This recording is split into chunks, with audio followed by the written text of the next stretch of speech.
BMW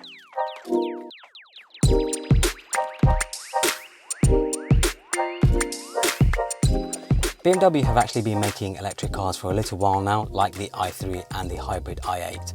But the i4 is the car that's gotten me really interested in BMW, mainly because I feel like it's actually a proper competitor to something like a Model 3 or a Model S, especially because it sits in between the two when it comes to pricing. This model I have here in particular is the i4 M50, so the top of the range performance model i4. I'm naturally going to be comparing it a lot against the Model 3 because it's a car that I own myself and have been using for the last 2 years, and I feel like the Model 3 is also a good baseline, good sort of benchmark because it's one of the most popular electric cars in the UK and in the US. The design. So the car is built on the 3 Series platform, but then it has the 4 Series Grand Coupe shape. So it is pretty much a 4 Series Grand Coupe, but fully electric. The overall design of the car and whether it looks good, I think is up for debate as it has a lot of mixed opinions. I'm personally not the biggest fan of the design. I think it's something to do with the proportions, the front grille and the sort of busyness of the design. But then it's weird because I really like the busyness of the design of like the M3 or the M4, which I think look fantastic.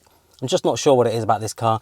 I don't think it's necessarily ugly, like it's definitely not an ugly car, just probably not to my taste, and some people also agree. The large front grille especially is an odd design choice for a car that doesn't have an engine, so it doesn't need huge air intakes. I think the design really does come down to personal preference, and that's a good thing. If all cars looked the same, then it would be very boring. Some people will love the look of the i4. This absolutely stunning matte slash sort of satin blue paint really makes up for it though.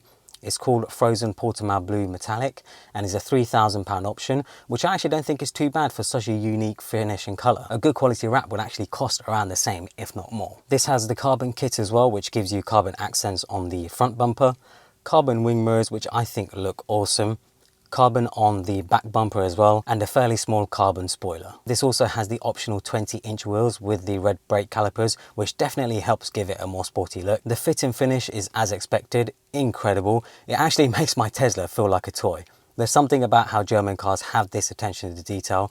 Not everyone will appreciate it or care about it, but some will. The same applies to the interior. The finish and the feel of everything is really, really good. It is very much the opposite of my Tesla though. Lots of buttons everywhere, not a very minimalist design. It's one complaint I've always had with my Tesla. I wish it had more buttons. These screens are absolutely stunning. They're very high resolution, bright and saturated. It runs BMW's iDrive system, which is definitely one of the best in the game. Very easy to use and find everything you need. The middle screen is a touchscreen, but it can also be controlled with the dial in the center console. And of course, there's Apple CarPlay and Android Auto, which is really nice to have. When using any Maps app, such as Google Maps or Waze, you have such a huge view, which makes a big difference when navigating. The screen in front of the driver shows you all the relevant info you would expect for the car. There's also a heads-up display, which is very clear and sharp, showing key info you need. This one also doesn't have the glass sunroof, which I think is actually quite a big disappointment because it makes the interior feel a bit dark, and I think having a sunroof, having a glass sunroof would really brighten it up. Or obviously you can go for a lighter colour interior, because yeah, this is just an all black interior and I think it looks quite dark in here. The steering wheel is typical BMW, very chunky and very, very thick. I've always liked thicker steering wheels. I think it makes the steering experience better. Boot space in this thing is very good due to it having a hatchback style boot opening. It will make putting things in the boot much easier. However, the large boot space does encroach into the rear cabin quite a bit, and I think the rear cabin space is really not that great. People over 6 foot will not find it very comfortable in the rear, and there's also a transmission tunnel. I don't know why there's a transmission tunnel. This is a fully electric car, you just don't need it. There's also no front trunk. Again, a very bizarre design choice. You can tell the car was designed as a petrol car first, with the electric part coming later on. I do find though that the seating position feels quite high up. Doesn't feel particularly sporty to me. Maybe it's because I've gotten used to lower cars, so don't expect this to feel like a proper sports car. When it comes to ride quality, I did a 60-mile journey back home when I picked up the car, and I was so impressed by how smooth and quiet it was. It's noticeably smoother and quieter than my Model 3 at around 60 to 70 miles an hour. You can definitely tell the German engineering here is just better. The i4 has pretty much no wind noise when cruising at 70 miles an hour. Noise in the cabin itself is also very low and almost feels like you're in a limo. BMW have their own cruise control system in this, and it is definitely as good, if not better, than the Tesla Autopilot. It can stay in lane with ease and of course slow down to a full stop, then get going again. However, it doesn't like country lanes, and that's where the Tesla is definitely better. But what I liked most about the system in this is the lane changing and the sort of way you will change lanes, because I find it much better than it is in my Tesla. In the i4, when you indicate for an overtake and commit the maneuver, you can manually move the car over with the steering wheel into the next lane, and it will then automatically go into auto lane keeping again. It will even start accelerating as soon as the car realizes you're moving over. In my Tesla, to do this, I will usually have to disable the auto lane keeping, then I have to enable it again once I've changed lanes. It also wouldn't speed up until I'm completely in the lane, making the overtaking process actually slower. It's a little thing, but it makes a big difference when you're doing a lot of motorway or highway miles. There is one pedal driving, but to enable it, you have to put the gear lever into drive and then move it to the left into B. This gives you max regen and can bring the car to a full stop.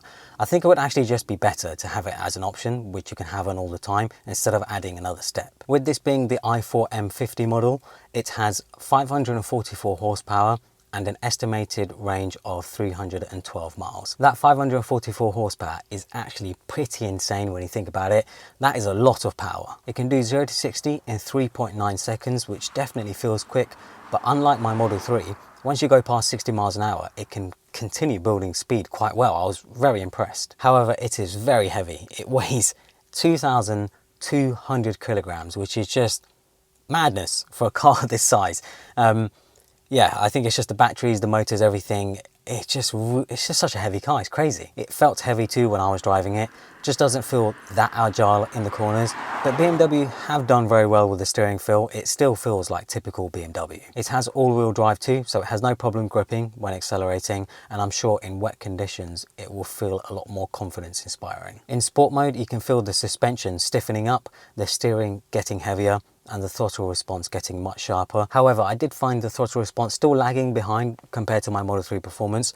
There's something about my Model 3 Performance where once you hit the pedal, it's absolutely instant. It's so bizarre, and it's really hard to explain until you sort of drive them back to back. I feel as though the type of person considering a car like this wants all the benefits of electric, quietness and a smooth ride, but also when they feel like it, to put it into sport mode and go for a short spirited drive. If you're that type of person, you will definitely be satisfied with the performance in this car. But you've got to remember that it's still not a proper M car, so don't expect it to be sort of the electric version of an M3 or an M4. Another thing that I absolutely love that I wish Tesla did is that when you put this into sport mode and you start accelerating, it makes like a spaceship sound, and it sounds friggin' awesome. Honestly, I think it's one of the coolest things.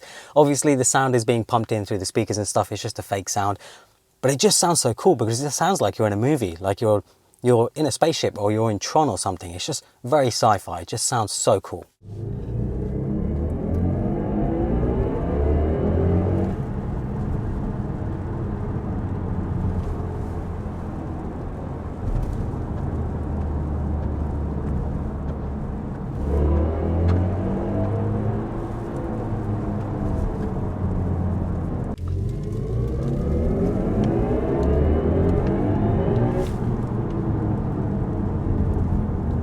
So like I said earlier, the i4 M50 has an estimated range of up to 312 miles. That's when you're driving it very conservatively, of course. At 100% charge, it was showing me around 250 miles. And when you put it into sport mode, you will see that range drop off quite quickly. Due to only having the car for a week, I feel like I can't really test the battery, like really sort of test it and put it through its limits. But I did find the actual range estimator on the screen, how many miles I have left, is very, very accurate, surprisingly accurate. Much more accurate than even my Tesla is. Whatever you see on the screen, the miles left, that is what you're going to get. And obviously, depending on how you drive, you might get more miles, less miles. It really does depend on how you drive. I found that electric cars make most sense when you're doing city driving or a regular commute to work, as then you usually charge it at home overnight, waking up to a full battery every morning. It's like charging your phone. I also have a cheaper off-peak electricity tariff at home, which costs me 8p per kilowatt hour. So to charge the i4 M50 from dead, it will only cost me £6.72, which is not bad at all, to be honest, especially when you consider rising fuel prices right now. And I'm also someone who drives into central London quite a lot. So with a car like this, you don't have to pay the congestion charge, which is £15 a day. So yeah, if you're someone who drives into central London, needs an electric car, you will save a lot of money that way as well. In the last week that I've had this car, I've actually really enjoyed it. Friends who have got in the car have also loved it. The ride comfort, the technology and the performance are all really impressive. However, it's clear that BMW didn't design this car from the ground up to be an electric car, and that shows with things like having no front trunk and the transmission tunnel. It's also expensive, starting at £51,000 for the base model i4, and this i4 M50 starts at £63,900. However, this model in particular that I'm driving, with all of the options that it has, goes for £76,000. That is a lot of money, but I actually think the pricing aligns well with what you're actually getting, the type of car you're getting. This is clearly not targeted at people looking for a cheap sort of budget electric car. This is clearly targeted at the sort of luxury customer, the person who's looking for an electric car that feels very luxurious, and I think that sort of meets that market quite well. To compare, the Model 3 Performance without any options starts at £59,000, so the starting price is not actually too much lower. However, the Model 3 Performance does not feel as high-end as this BMW i4, no way. I feel like, yeah, they're definitely very, very different in terms of quality, fit and finish and stuff like that, but the Model 3 Performance is quicker, 0 to 60, if that's your sort of thing. I'm just really glad to see more competitors in the EV space.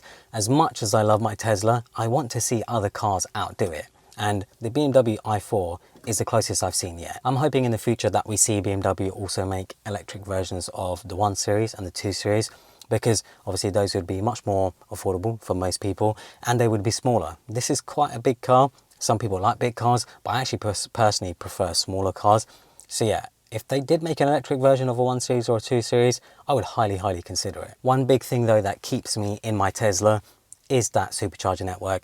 There just isn't anything else that comes close to the supercharger network right now. The reliability and the way it works with Tesla, it's just such a great side benefit of having a Tesla. It's getting better though in the UK. I found that the more and more places I go to, I keep seeing more sort of charging spots come up when it comes to supermarkets, shops, sort of car parks and whatever else. I'm seeing a lot of chargers come up. So yeah, it's getting better, but nothing can really compete with the Tesla supercharger network right now. So I hope you guys enjoyed this video. For those who got to the end of the video, please leave a comment below. It could be anything, just anything. I just want to see who got to the end of the video. It's just nice to see who got to the end. So yeah, hopefully you guys enjoyed it. Make sure to subscribe to the channel. I'll be doing more car videos like this. I'm hoping to cover more cars. So yeah, hopefully you guys enjoyed it. Follow me on Instagram and Twitter and subscribe for more.